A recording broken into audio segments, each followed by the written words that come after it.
A lot of this isn't going to make sense to you, and I'm sorry about that. I'm just gonna start at the beginning, with the house.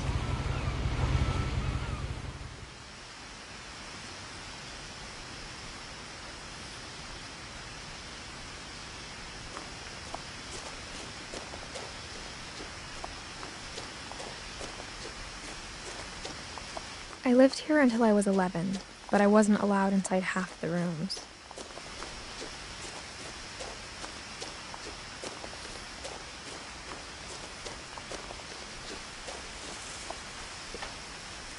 Inside the mailbox were bills from 7 years ago, marked urgent, open immediately. I hadn't been back since my brother Lewis's funeral.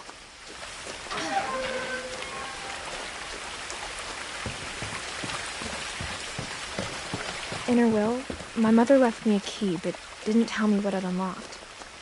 Maybe she thought I'd know. Or she thought that the mystery would be enough to bring me back.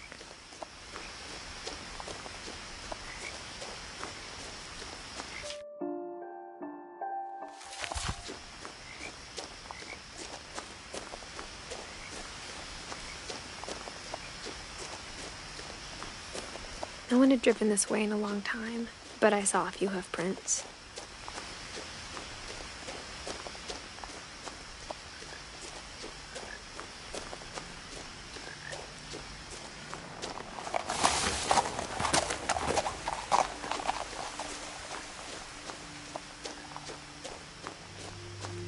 The truth is, even after I inherited the house, I never thought I'd come back to it. But now I had questions about my family that only the house knew the answers to.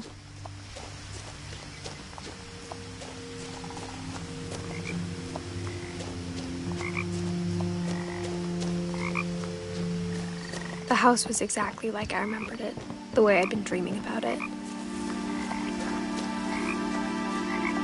As a child, the house made me uncomfortable in a way I couldn't put into words. Now, as a 17-year-old, I knew exactly what those words were. I was afraid of the house.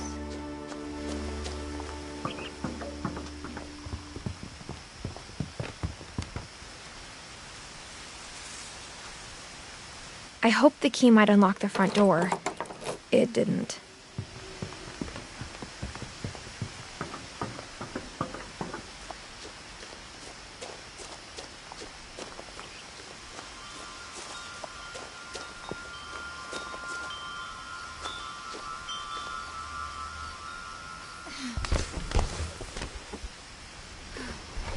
Crawling through the doggy door used to be a lot easier when I was 11.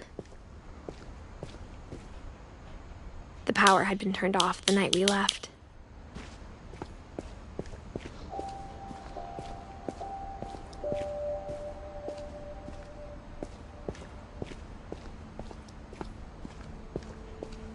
For the first time in years, I felt like I was home.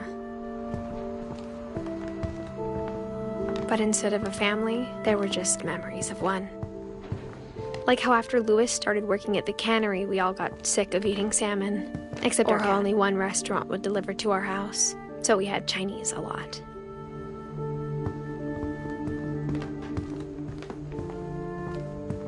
Nothing in the house looked abnormal. There was just too much of it, like a smile with too many teeth.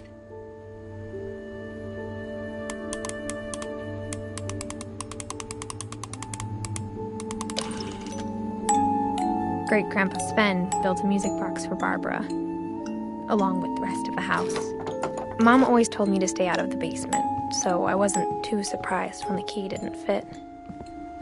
A lot of things got left behind in the whirlwind of that last night.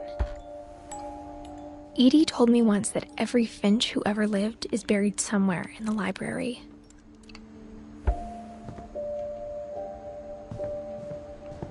My mom wasn't much of an optimist, but she never stopped believing that my brother Milton was alive.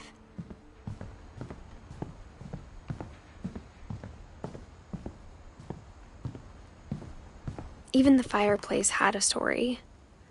Edie told me the bricks came from the original house, after it sank.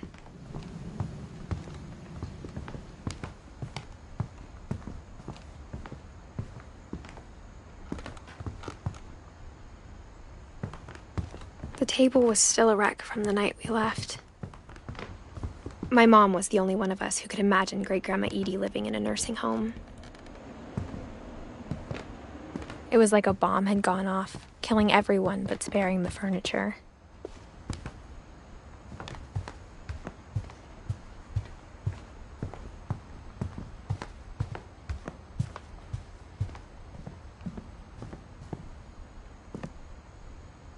After Milton disappeared, Mom sealed up all the bedrooms. Then Edie retaliated and drilled peepholes. Whenever people ask me about my family, the first thing they always want to know about is Barbara. Mom must have locked the third-floor stairs on the night we left. Edie's father, Odin, built the original house. Barbara was a child star for 2 years, until America grew out of it.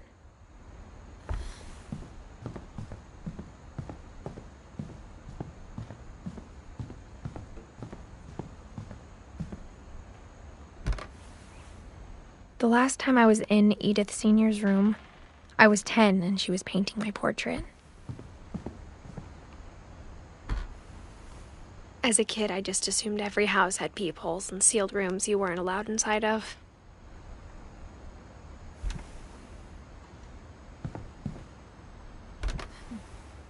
My Grandpa Sam spent 7 years sharing a room with his dead brother, Calvin.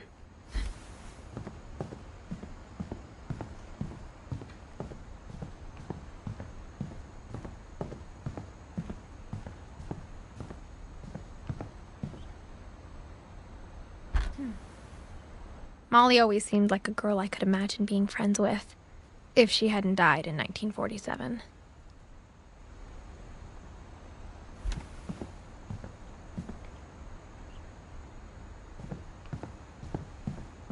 I spent a lot of time playing in Great Uncle Walter's room. I think my mom sometimes regretted not sealing it up. Lewis told me there were secret passages, but I never believed him.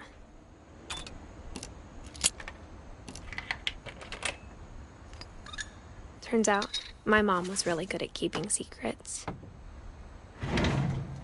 Now it was time to find out what my mom had been afraid of.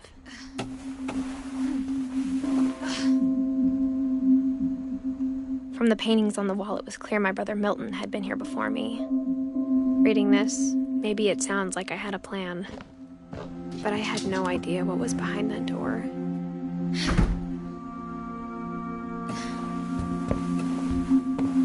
Just like I had no idea where all this was gonna lead.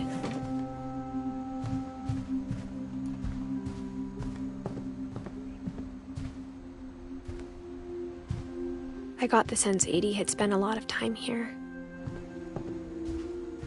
I grew up looking at Molly's room through the peephole. Molly's gerbil had a tiny bedroom with its own even tinier gerbil cage.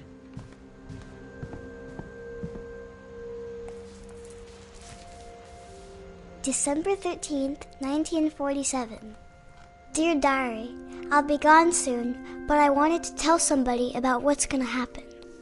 It started when Mom sent me to bed without dinner. I woke up and I was starving, so I looked around for something to eat. My Halloween candy was all gone. Mom, can I come out now? Sweetheart! The gerbil food was dry, but I didn't mind it.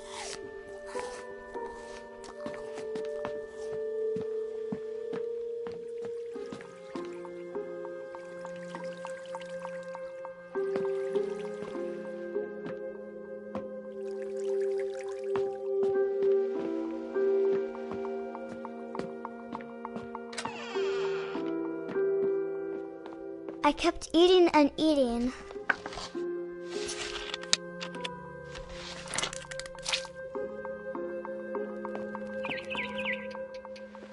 I ate a lot of things that night.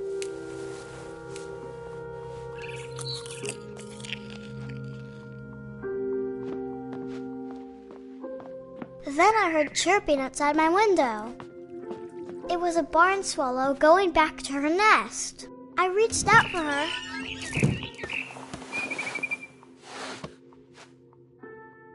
And suddenly,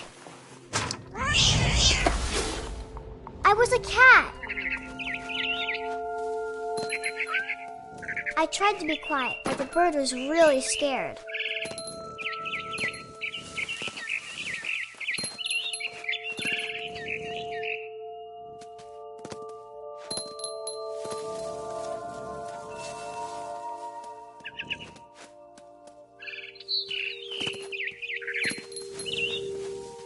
I jumped and I almost got her. I could tell she was getting really tired. Now I was up in the big tree. I promised Dad I wouldn't climb it anymore. All I cared about was eating that mama bird.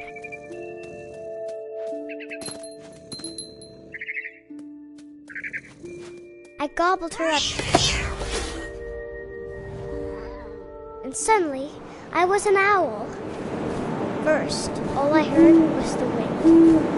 Then I heard little teeth nibbling in the grass.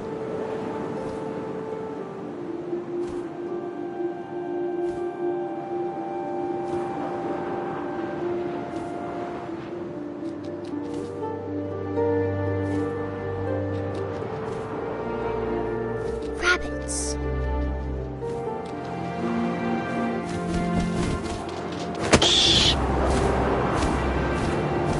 I imagined his face looking up and seeing mine through my talons. I swallowed him up, and I didn't chew one bit. Then I flew off to find something bigger.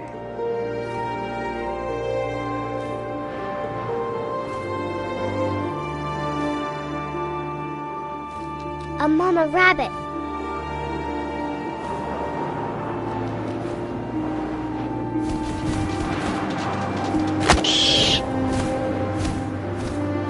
She was almost too big to carry. I started choking, but I couldn't stop eating. And suddenly, I was a shark.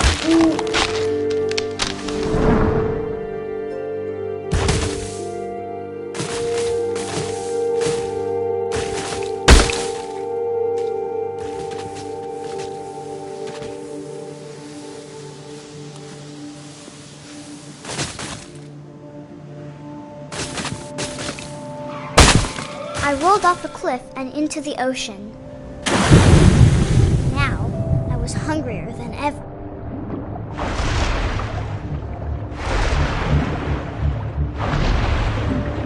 I wanted fat, juicy seals.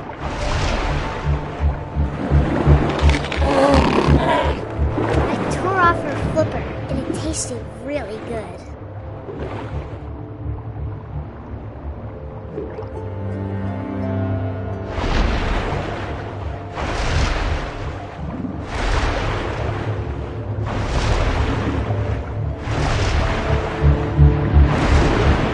Grabbed on tight, but I was so hungry I jumped out of the water. When I opened my eyes, everything had changed.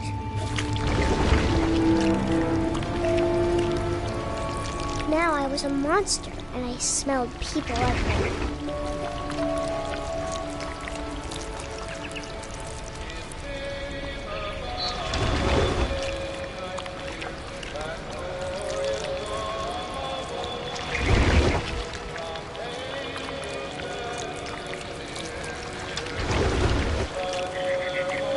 I was big, but I moved real quiet.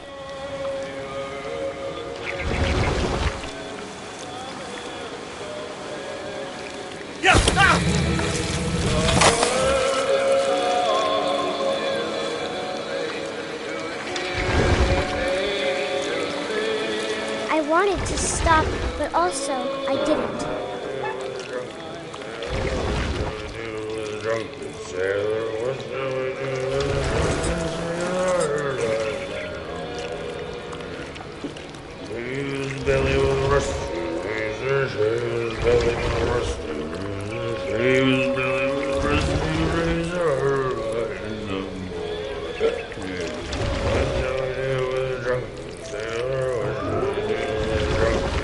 After the last passenger, I was still hungry. And across the water, we smelled something new. Something I had to have, so I swam towards it.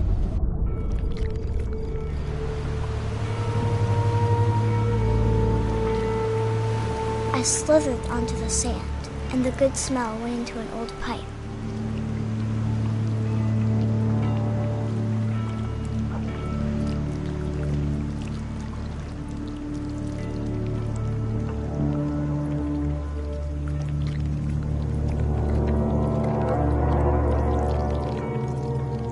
I got closer and closer.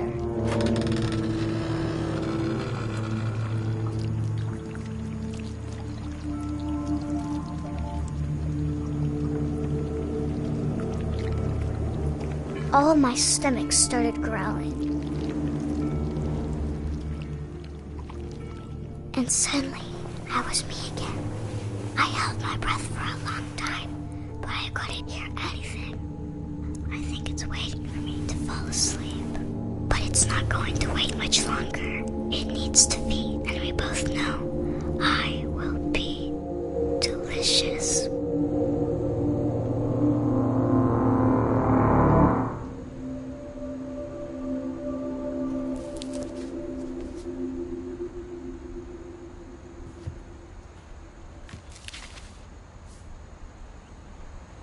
I'm not sure if I believed all of that, but I'm sure Edie would have.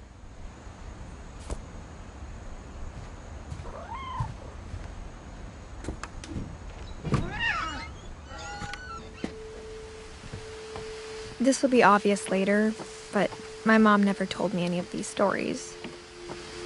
Edie would have, but Mom didn't like bringing up the past. Though, when we adopted a stray kitten, she was the one who named it Molly. I spent a lot of time in Great-Grandma Edie's room. Louis died a week before we left, but Edie had already started to memorialize him. Her room was like a museum. For 500 years, the Finches have been famous. Odin Finch buries the latest victims of the family curse. On January 7th, 1937, he set 40-foot waves off the coast of Washington. Odin's daughter Edie, with husband Sven and baby Odin Molly. Finch is the first to be buried in the new family cemetery. His daughter Edie is already dreaming of a new Finch house.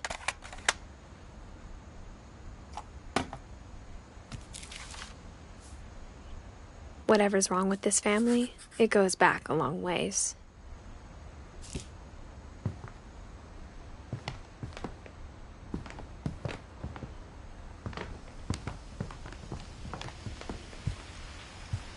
Edie knit me a new pair of gloves every year, just in time to replace the old ones.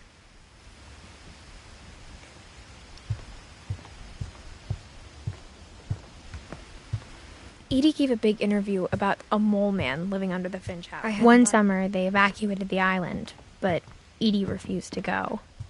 For a few weeks, she was a celebrity. Even in her 90s, sometimes Edie seemed a lot younger than my mother. The only trace Grandpa Sam's first wife, Kay, left on the house was the pink bathroom.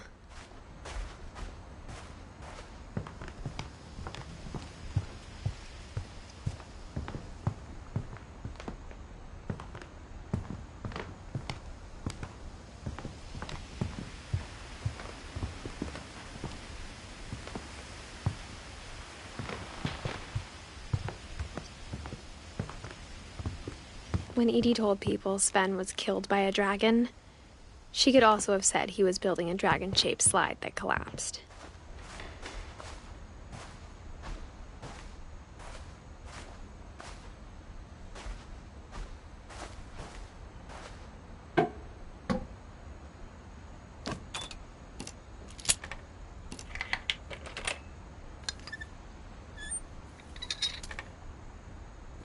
There's a secret in this bathroom. It's in the last place you would look. It isn't in the cupboard. It's hidden in this book.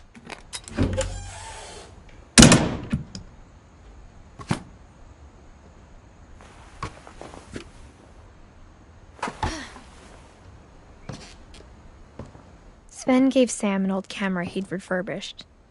He never put it down.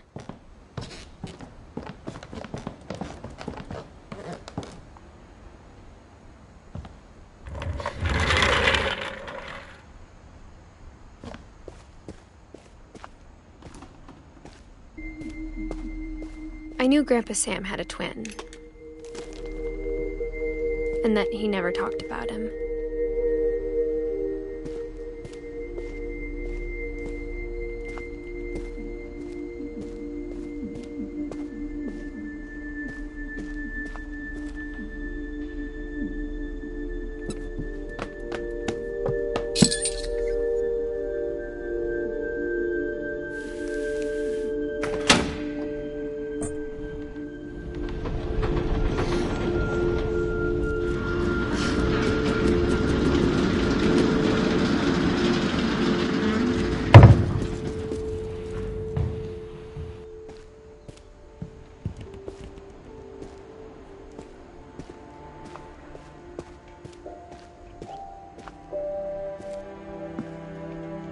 I guess my grandpa didn't like history any more than my mom did.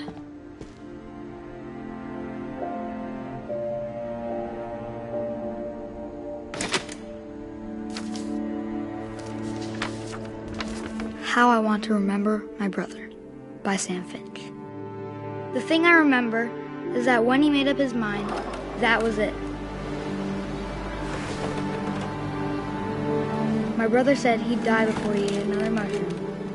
And he did. At Barbara's funeral, we swore he'd never be afraid again. And he wasn't. I think Calvin always wanted to fly. Sam! Calvin! Dinner's ready! Coming! But that day, he finally made up his mind to do it. I told him going around was impossible. Maybe if I hadn't said that.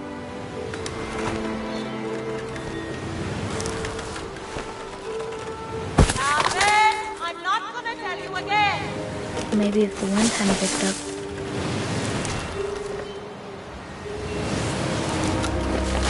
Then maybe he'd still be here. But I doubt it. I think he'd already made up his mind.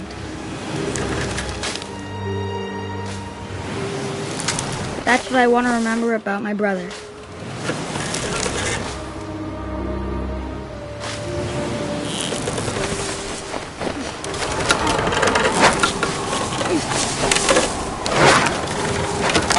The day he made up his mind to fly.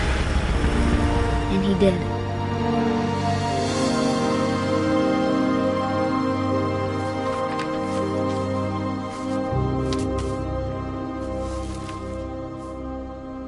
Calvin's story felt strangely familiar.